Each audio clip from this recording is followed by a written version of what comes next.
if you look when patient is coming for you for treatment, usually it's around the gates.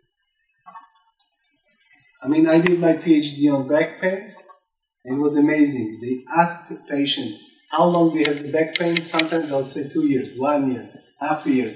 Why did you decide to come now to the doctor? There's different answers. I mean, there's a research, like epidemiological research, sociological research, when they look at different aspects. So they see that people come for treatment for different reasons, not just their main complaint. There's a beautiful article at that time that I read, and it calls what makes a person patient and what makes a patient well. And they look at the time when people are coming to treatment, they look at what they say, what's their priority, and they ask them different questions, like why did you come to treatment, what do you expect from treatment? It's very different to what we think. Always. Everybody who treats patients knows that.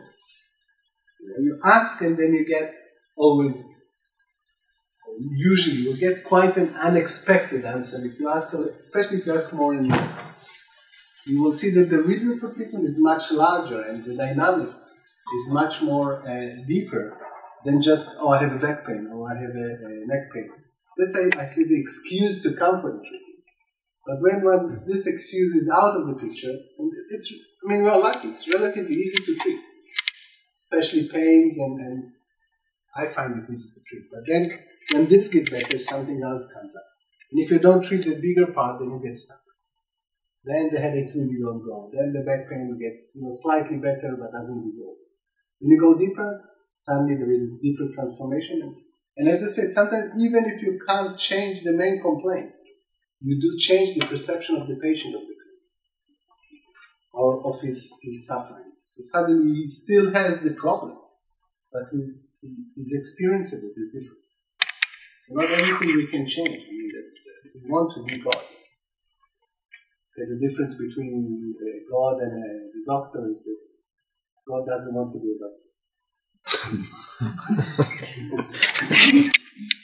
When we look deeper at it from a clinical point of view, we will see that there is a reason when people come for treatment, and then we move into the dynamic of the meeting of Jing and Shen. And here we'll meet the Shen as a five-folded Shen, as the Wu Shen. The Yi, Zhi, Un, Po, and Shen. It took me years to understand this. Sometimes the Shen is like 5, it's part of all the Wu Shen. Sometimes it's alone. What's exactly going on here?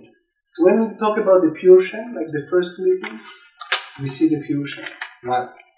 When we look about the second meeting, we see the Shen as 2, so Un and Po.